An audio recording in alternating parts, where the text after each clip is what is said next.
(4월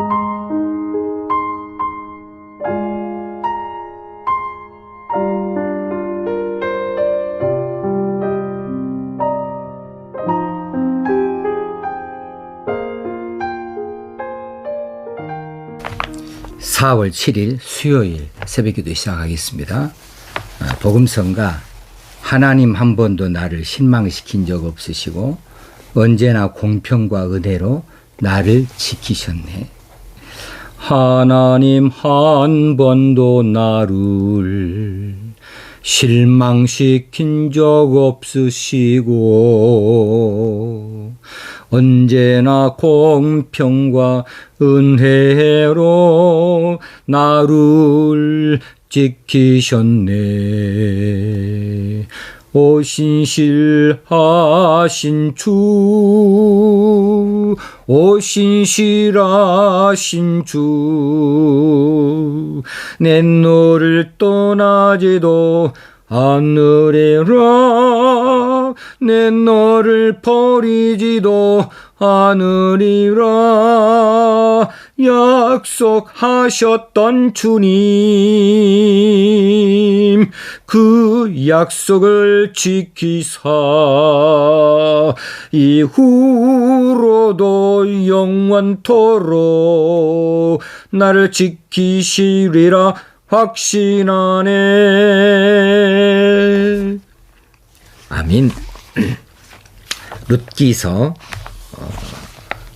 3장 8절에서 18절까지 말씀 오늘 다시 한번 읽겠습니다. 밤중에 그가 놀라 몸을 돌이켜 본즉 한 여인이 자기 발치에 누워 있는지라. 이르되 네가 누구냐 하니 대답하되 나는 당신의 여종 루시오니 당신의 옷자락을 펴 당신의 여종을 덮으소서. 이는 당신이 기업을 물을 자가 됨이니이다 하니 그가 이르되 내 딸아 여호와께서 네게 복 주시기를 원하노라.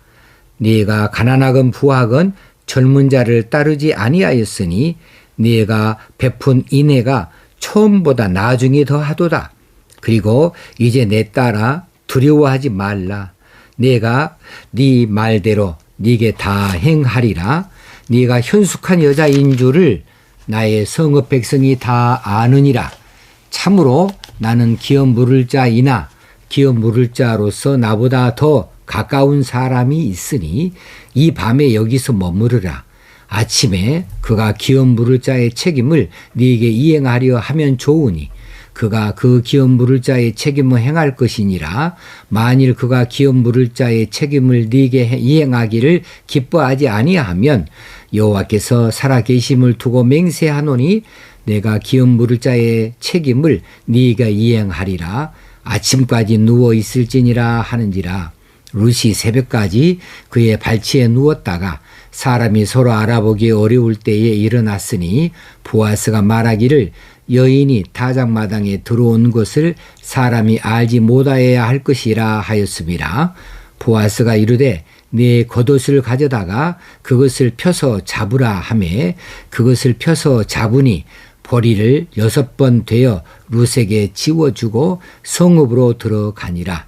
룻이 시어머니에게 가니 그가 이르되 내 딸아 어떻게 되었느냐 하니 룻이 그 사람이 자기에게 행한 것을 다 알리고 이르되 그가 내게 이 보리를 6번 되어주며 이르기를 빈손으로 내 시어머니에게 가지 말라 하더이다 하니라. 이에 시어머니가 이르되 내 딸아 이 사건이 어떻게 될지 알기까지 앉아 있으라. 그 사람이 오늘 이 일을 성취하기 전에는 쉬지 아니하리라 하니라. 아멘. 오늘 본문의 내용을 아마 세 번째로 아마 살피고 있는 것 같습니다.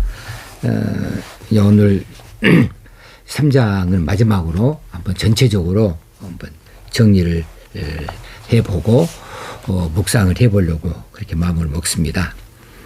자, 룻이 시어머니의 분부에 따라서 보아스의 타작 마당으로 내려갔는데 거기에서 자기 자신을 노출시키지 아니하고 이 타작 잔치가 다 끝난 다음에 보아스가 어디에 눕는지를 눈여겨봤다가 너는 보아스가 눕거든 그의 발치 이불을 들고 거기 들어가라 거기 누워라 그렇게 나오미가 가르쳐 주지 않았습니까? 그래서 룻이 그렇게 따라 했습니다. 오늘 본문은 이제 자기 발치 이불 밑에 누가 들어와 있는 것을 이제 알아차렸어요. 보아스가. 그래서 누구냐? 나는 당신의 여종 룻입니다. 이렇게 지금 룻이 자기를 나타내고 있지요. 그러면서 이제 이 룻은 보아스에게 당신의 옷자락을 펴 당신의 여종을 덮으소서 이렇게 말하므로 사실은 청혼한 것이나 다름이 없어요. 그런 이야기를 부끄럽지만 그렇게 했습니다. 그런데요, 이 대목이 참 여전히 마음에 남는 대목이에요. 어떻게 룻이 시어머니가 시킨다고 지시했다고 하지만은 이제 보아스의 가정이 있는 보아스겠죠. 이 보아스의 누워 있는 이불 저기 끄트머리 거기에 가만히 이불을 들고 들어가서 누울 수 있을까? 이건 정숙한 룻에게 있어서는 참 낯설고 부끄러운 일이죠. 만약에 룻이 이제 시어머니가 시킬 때에 다 붐들어 가겠습니다 하고 순종해서 나왔지만은 막상 그 자리에 들어가서 이거 참 난처하다. 이거 부끄러워서 어떻게 일을 하지? 이거 어떻게 나를 어떻게 생각할까? 나하고 좋은 사이인데 나를 어떻게 볼까? 이런저런 많은 생각 끝에 이러지도 저러지도 못하고 망설였다거나 혹시는 이럴 수는 없는 거지 하고 그냥 돌아서 버렸다면 그 다음에 일의 진행은 어떻게 됐을까 하는 그 이야기를 좀 나누고자 하는 것입니다. 부뚜막에 소금도 넣어야 짜는 법입니다. 아무리 준비가 다 되어져 있어도 그래도 실천이 없이는 이루어지는 것이 없습니다. 이 말은 지금 이스라엘의 고엘 제도, 이 고엘 제도가 잘 만들어져 있어서 이 엘리멜렉의 기업 물을 자로 보아스가 가까운 친척이니까 그런 책임을 질 자 중에 한 사람이기는 하지만 그 고엘 제도에 근거해서 지금 룻이 이 보아스에게 이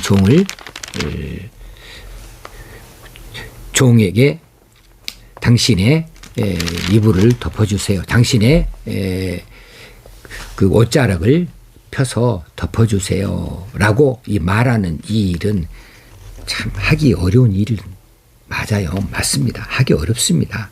아무리 이런 속담이 있고 또 이런 제도가 있고 아무리 이런 귀한 그런 그 사람이기는 하지만 그런데 룻에게 있어서는 좀 참 막상 실천하려고 했을 때에 참 어려웠을 거예요.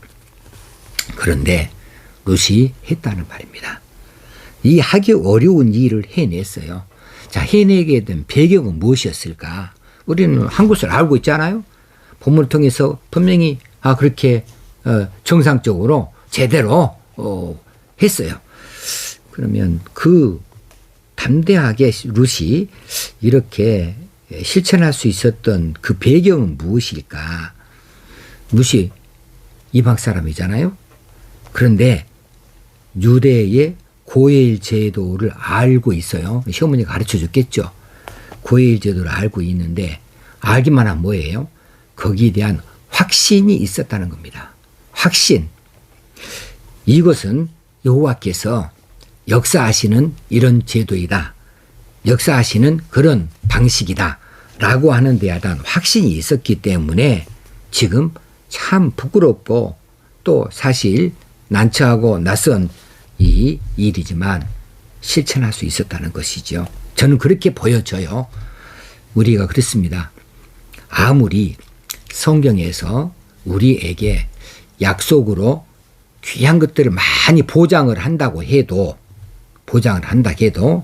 우리가 그것에 대한 확신이 없으면 그러면 못하는 거예요. 할 수 없는 거예요. 어쩔 때는 손해 볼 것 같아서 못할 수도 있는 거고, 어쩔 때는 부끄러워서도 못할 수 있는 것이고, 어쩔 때는 너무 힘들어서도 못할 수도 있는 거예요. 그런데 이것을 실천을 할 때에 실천의 그 이후에 성취라고 하는 것이 있다. 이루어지는 것이라는 것이 있다는 것입니다.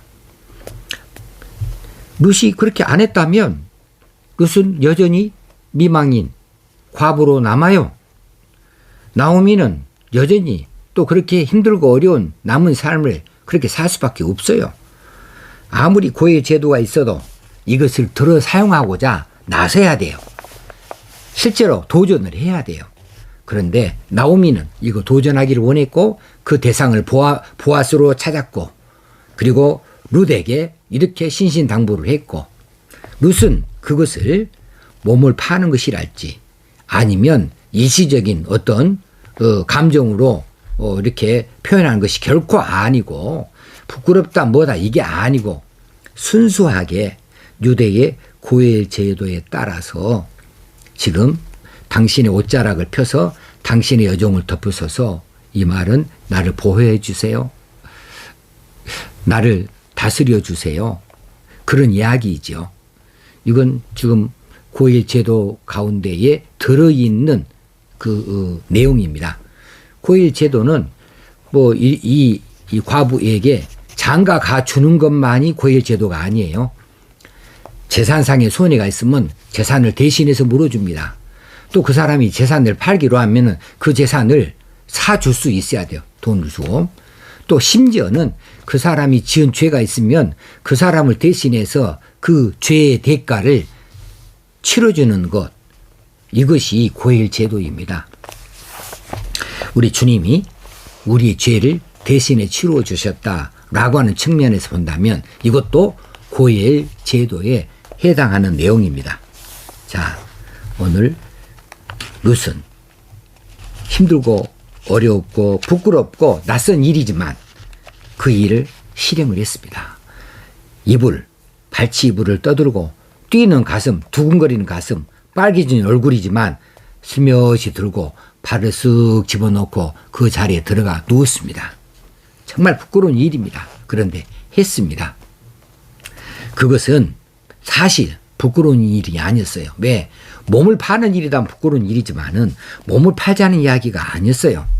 그래, 이것을 어제도 이야기한 것처럼 보아스가 룻이 현숙한 여자여서 몸을 팔기 위해서 혹시는 하루 저녁에 어떤 즐거운 무리에서 슬며시 자기에게 왔다고 이렇게 생각하지 않았다고 이야기했지 않습니까? 이건 배려다고. 분명히 그 뜻이 있고 이유가 있다고, 그것에 대해서 이해해주고 받아줬다고 이야기했는데, 맞습니다. 룻이 그런 의도 속에서 그 부끄러운 일을 실시를 했어요. 그렇게 했기 때문에 당신의 옷자락을 펴서 당신의 여종을 덮으셔서 할 수 있었고, 당신이 기업을 물을 자입니다 라고 이렇게 말할 수 있었던 거예요.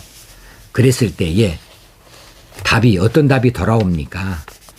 30절 10절에 보니까 딸아, 내 딸아, 여호와께서 네게 복 주시기를 원하노라.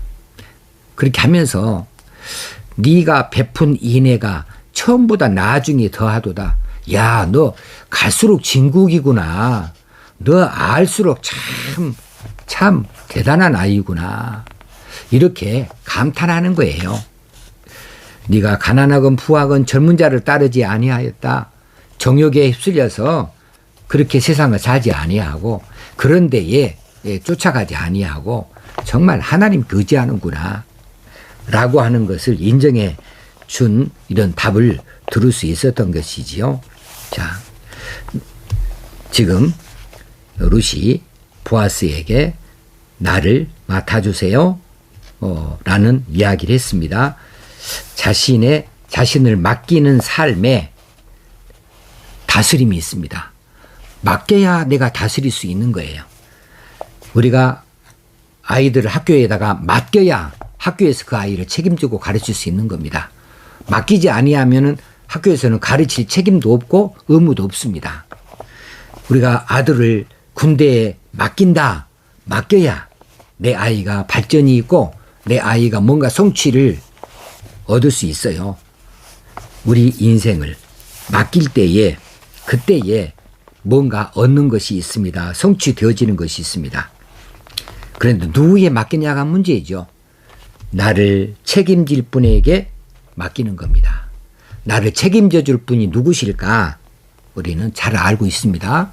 보아스로 나오는 우리 주님이십니다.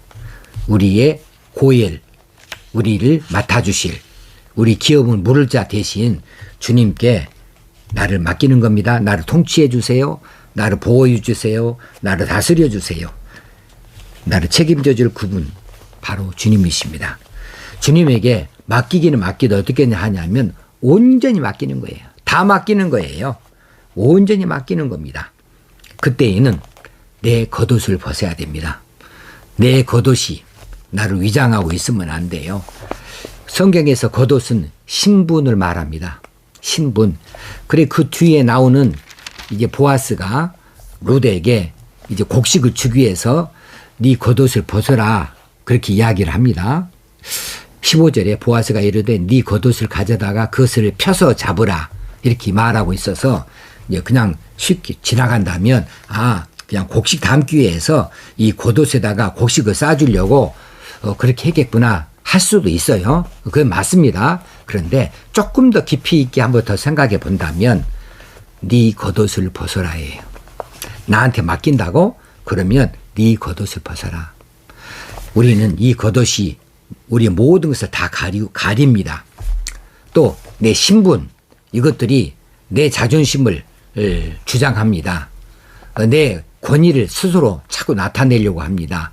그런데 그것들을 벗어버린다. 다 내려놔 버린다. 이렇게 할 때에 통치할 수 있고 다스릴 수 있고 이끌어갈 수가 있는 거죠. 그런 의미에서 보아스는 롯에게 네 겉옷을 벗어서 펴서 잡아라 이렇게 말하지 아니었을까 이런 생각까지 들어집니다. 자, 우리는 우리 자신을 주님께 맡기십시다. 온전히 맡기십시다. 맡길 때에 뭔가 이루어집니다. 맡길 때에 그분이 통치할 수 있고 우리를 주장하실 수 있고 우리를 인도할 수 있는 것입니다. 보호할 수도 있는 거예요. 그래 맡길 때에 우리를 포장하고 있는 것, 우리를 가리고 있는 것, 나를 숨기고 있는 것, 혹시 어떤 권위를 내세우는 것, 우리가 그렇게 자랑하는 내 직분이나 지위, 내 직업 이런 것들을 완전히 다 내려놔 버려야 됩니다. 세상에 한 분도 다 내려놔 버려야 됩니다. 이것이 겉옷을 벗는 거예요.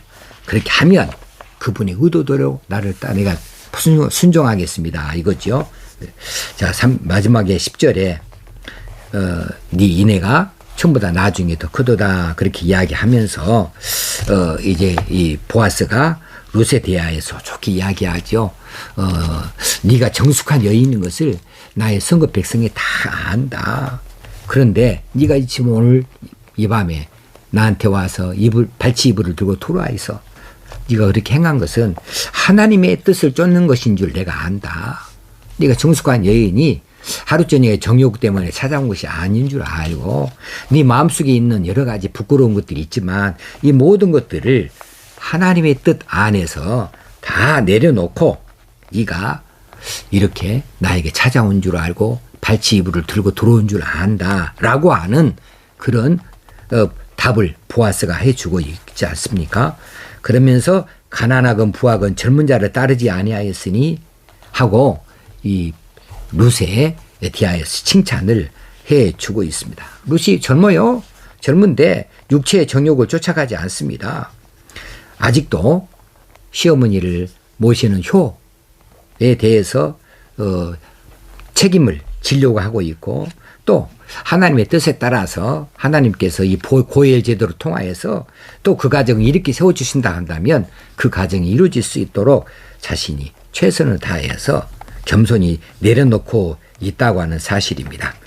누구든지 육체의 정욕을 따라가는 자는 수치를 당하겠지만은 그것을 물리치고 하나님의 뜻을 쫓아 나아간다고 한다면 놀라운 복을 얻게 될 줄로 믿습니다. 우리가 그렇게 따라갈 수 있어야 되겠습니다. 주께 나아가는 것은 어떻게 나아가든지 어디를 나아가든지 언제 나아가든지 상관이 없이 이것은 부끄러운 일이 결코 될 수 없습니다. 이건 참 감사한 일입니다. 저도 한때 그런 생각을 많이 했어요. 뭐 신학교 가는 사람들 아이고 여기저기 다 떨어지고 갈 데 없으면 신학교 가냐 이런 이야기들도 뭐 나도 하기도 했고 들어보기도 했고요. 어떤 사람들은 또 참 이 그 사업하다가 망하게 되어졌으면 내가 망해서 꼭 내가 교회 간 것처럼 나 그런 짓거리는 안 한다. 나 성공해서 교회 간다. 아닙니다. 성공해서 교회 오든지 망해서 교회 오든지 아무 상관이 없습니다. 성공해서 온다고 해서 그 사람이 대단한 사람 되는 것도 아니고 또 망해서 온다고 해서 부끄러운 거 되는 것도 아니고 아무것도 아닙니다. 주께 나오는 것은 당연한 일이고 결코 자랑도 부끄러움도 될 수가 있는 것이 아니거든요. 그러므로 우리가 주께 나아가는 것 언제 어떻게 어디서든지 아무 상관없습니다. 주께 나아가기를 기뻐하시고 즐거워하시길 바랍니다. 그럴 때에 우리의 기업을 물을 자 되어주시는 고엘 되어주시는 주님께서 우리를 책임져 주실 줄로 믿습니다. 이것이 하나님의 뜻입니다. 기도하겠습니다. 하나님 실천 없이는 성취도 없다. 오늘 말씀하여 주시고 맡겨라. 온전히 다 맡겨라. 나를 책임져 줄 분에게 온전히 맡길 수 있음이 얼마나 감사한 일인지요. 우리가 맡길 수 있기를 원합니다.